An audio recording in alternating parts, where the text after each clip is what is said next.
Hello दोस्तों, अस्सलाम वालेकुम। जैसे कि हम पढ़ रहे हैं क्लास 9th की फ़िज़िक्स और उसका चैप्टर नंबर 4 टर्निंग इफ़ेक्ट। और आज का जो हमारा टॉपिक है वो है सेंटर ऑफ मास या सेंटर ऑफ ग्रेविटी, यानी कि सेंटर ऑफ ग्रेविटी किसी भी ऑब्जेक्ट की क्या होती है और कैसे मालूम करते हैं। तो आइए कंटिन्यू करते हैं। A body behaves as if its whole mass is concentrated at the one point, call it center of mass or center of gravity, even though earth attract every part of it। अब centre of gravity है क्या? Centre of gravity किसी भी body की ऐसी point है जहाँ पर उसका पूरा वेट जो है लाई करता है, और जब अर्थ उसको अट्रैक्ट करती है तो उसकी अट्रैक्शन उसी पॉइंट पर कंसंट्रेटेड होती है। यानी कि किसी भी बॉडी की ऐसी मिड पॉइंट जहाँ पर उसका पूरा वेट लाई करता हो उसे कहते हैं सेंटर ऑफ ग्रेविटी या सेंटर ऑफ मास। अच्छा, सेंटर ऑफ ग्रेविटी का एक और ये भी यानी कि फ़ायदा होता है कि जब भी किसी ऑब्जेक्ट की हमें सेंटर ऑफ ग्रेविटी मालूम हो गई तो उस सेंटर ऑफ ग्रेविटी पर उसे हम एक सपोर्ट प्रोवाइड करके उस सारे को बैलेंस कर सकते हैं, उसको प्रोवाइड करके सारे को बैलेंस कर सकते हैं। इसका एक सिंपल जो होता है एग्जांपल ये है कि कोई ट्रे वगैरह होता है, चाय का ट्रे, तो वो घर में जब हम उठाते हैं तो वैसे सिंपली कैसे उठाया जाता है? दोनों हाथों से, दोनों साइड से। लेकिन अगर एक हाथ हम उसके बॉटम पर दे दें लेकिन बिल्कुल उसके बीच पर, तो वो पूरा जो ट्रे है वो एक ही हाथ पर हमारे बैलेंस हो जाता है। क्यों होता है वो? क्योंकि उस ट्रे की जो सेंटर ऑफ ग्रेविटी होती है उस पर हम वो सपोर्ट प्रोवाइड करते हैं। तो कोई भी चीज़ हो, अगर उसकी सेंटर ऑफ ग्रेविटी पर एक ही सपोर्ट हम प्रोवाइड करें तो उस पूरे को हम बैलेंस कर सकते हैं। तो ये इसकी एक एप्लीकेशन है। लेकिन सेंटर ऑफ ग्रेविटी अब हमारा यहाँ पर जो है कि सेंटर ऑफ ग्रेविटी हम मालूम कैसे करते हैं। कुछ रेगुलर बॉडीज़ होती हैं जैसे कि सर्किल, रेक्टेंगल और स्क्वायर हो गया, इनके तो एक यानी कि रूल्स हैं अपने। लेकिन इरेगुलर बॉडीज़ जो हों उनकी सेंटर ऑफ ग्रेविटी कैसे मालूम करते हैं वो भी हम पढ़ेंगे। तो स्टार्ट करते हैं। अच्छा, सेंटर ऑफ ग्रेविटी है क्या? किसी भी बॉडी की ऐसी सेंटर पॉइंट जहाँ पर उसका होल जो वेट हो वो लाई करे, उसे सेंटर ऑफ ग्रेविटी कहते हैं। तो centre of gravity of some regular bodies हैं कुछ, उनकी सेंटर ऑफ ग्रेविटी। अच्छा, ये थ्योरी लिखी हुई है, the centre of gravity of regular bodies uniform shaped their geometrical centre. अच्छा, जो रेगुलर बॉडीज होती हैं उनकी जो सेंटर ऑफ ग्रेविटी होती है वो उनकी मिड पॉइंट होती है, क्योंकि वो रेगुलर हैं यानी कि हर साइड से इक्वल हैं, तो उनकी जो मिड पॉइंट होगी वही सेंटर ऑफ ग्रेविटी होगी उनकी। सिंपल। अब सर्किल की सेंटर ऑफ ग्रेविटी अगर हमें मालूम करनी हो तो क्या करेंगे?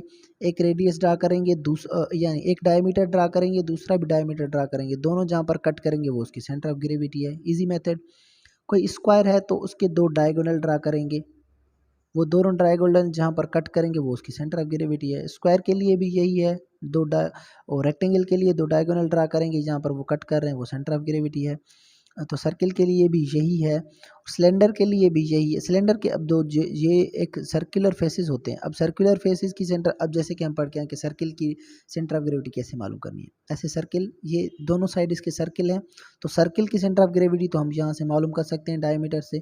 तो फिर एक की सेंटर ऑफ ग्रेविटी और दूसरी की सेंटर ऑफ ग्रेविटी, इनके बीच में एक लाइन ड्रा करेंगे, और इस लाइन का जो मिड होगा वहाँ पर इस पूरे सिलेंडर की सेंटर ऑफ ग्रेविटी लाई करेगी। यानी कि एक फेस जो इसका सर्कुलर है उसकी सेंटर ऑफ ग्रेविटी मालूम करेंगे, दूसरा फेस सर्कुलर है उसकी भी सेंटर ऑफ ग्रेविटी मालूम करेंगे।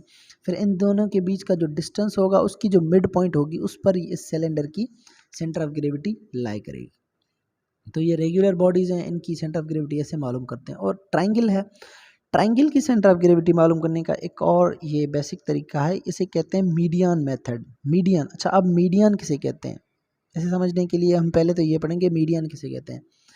मीडियन का मतलब होता है किसी भी ट्राइंगल की एक एंगल से, कोई भी ट्राइंगल और उसकी एक एंगल से हम एक परपेंडिकुलर डिस्टेंस ड्रा करें जो अपोजिट वाली साइड को कट करे। जो अपोजिट साइड को कट करे तो उसे हम कहते हैं कि ये एंगल, ये जो लाइन थी परपेंडिकुलर, ये थी मीडियन।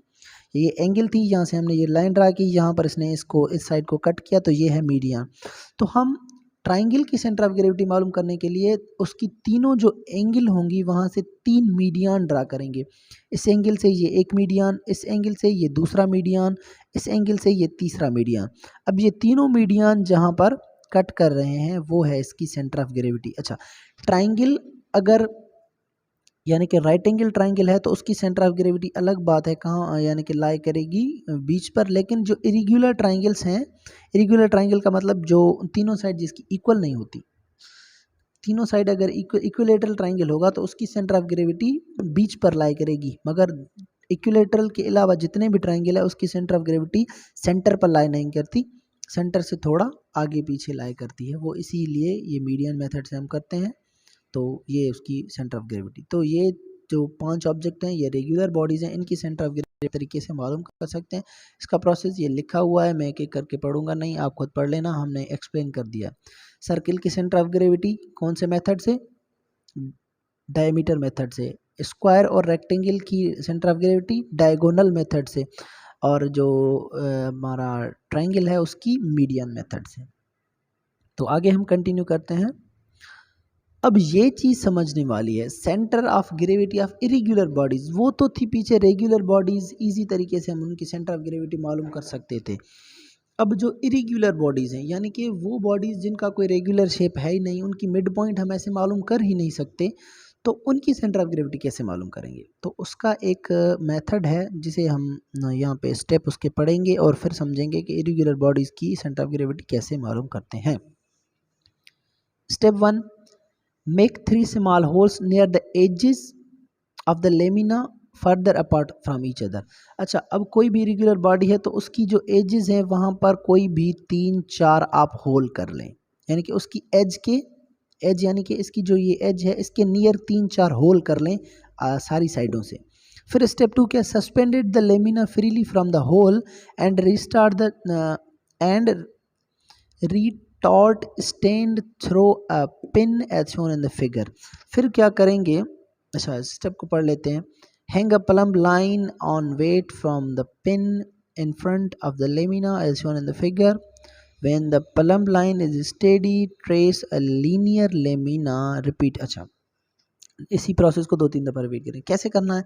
ये होल्स कर लिए हमने, फिर होल्स से एक होल से दूसरे, अच्छा, एक इंस्ट्रूमेंट होता है प्लम्ब, प्लम्ब, ये जो इंस्ट्रूमेंट है ये बेसिकली जो मैसनरी में यूज़ किया जाता है, यानी कि ये जो बिल्डिंग्स वगैरह बनती हैं तो इसमें एक जो इसमें होती है कि एक छोटी सी रस्सी होती है, उसमें से एक आयरन का जो टुकड़ा होता है वो लटकाया जाता है। ये लेवल के लिए यूज़ किया जाता है, सीधी किसी भी दीवार को देखने के लिए कि ये सीधी है, वही इंस्ट्रूमेंट यहाँ पर यूज़ होगा। होल किया, फिर उस होल से हम उसको लटका देंगे, उस होल से उसको लटका देंगे तो वो लाइन हो जाएगी सीधी, वहाँ पर हम वो लाइन ड्रा करेंगे। ये होल किया, यहाँ से उस इंस्ट्रूमेंट को लटकाया, यहाँ से एक सीधी लाइन ड्रा की, फिर ये होल था, यहाँ पर उस इंस्ट्रूमेंट को लटकाया, सीधी लाइन ड्रा की, ये तीसरा होल था, वहाँ से उस इंस्ट्रूमेंट को लटकाया, तीसरी लाइन ड्रा की, चौथी लाइन ड्रा की, होल्स करके उसमें एक सीधी सीधी हम लाइन्स ड्रा करेंगे। अब ये ज़रूरी नहीं है कि ये सारी लाइन्स जो हैं एक ही पॉइंट पर मीट करेंगी, क्योंकि बॉडी इरेग्युलर है, ऐसा नहीं होगा। लेकिन ऐसा है कि अगर हम 5 लाइन्स ड्रा कर रहे हैं तो 3 लाइन्स एक कॉमन पॉइंट पर कट कर सकती हैं एक दूसरे को, ऐसी पॉसिबिलिटी होगी। तो जहाँ पर मैक्सिमम लाइन्स कट करेंगी एक दूसरे को, वो जो पॉइंट होगी वो किसी भी इरेग्युलर बॉडी का क्या होगी? सेंटर ऑफ ग्रेविटी होगी। जैसे कि ये है, जहाँ पर मैक्सिमम लाइन एक दूसरे को कट करेंगी वो इरेग्युलर बॉडी की सेंटर ऑफ ग्रेविटी होगी। तो ये प्रोसेस होता है स्टेप बाय स्टेप, ये प्रैक्टिकल भी होगा शायद आपका। तो इसे हम इरेग्युलर बॉडी की सेंटर ऑफ ग्रेविटी मालूम कर सकते हैं होल करके, फिर प्लम्ब को इस्तेमाल करके लाइंस ड्रा करेंगे, वो लाइंस मैक्सिमम लाइंस जहाँ पर कट करें एक दूसरे को, वो जो पॉइंट होगी वो होगी इरेग्युलर बॉडी की सेंटर ऑफ ग्रेविटी। तो यहाँ पर हमने क्या पढ़ा कि रेगुलर बॉडीज़ की सेंटर ऑफ ग्रेविटी और इरेग्युलर बॉडीज़ की centre of gravity, centre of gravity होता क्या है, इसकी एप्लीकेशन एक क्या है, वो भी हमने डिस्कस किया। उसके बाद यहाँ पर हम इस लेक्चर को वाइंड अप करते हैं और आगे अगले लेक्चर में हम कंटिन्यू करेंगे, और तब तक के लिए अल्लाह हाफ़िज़।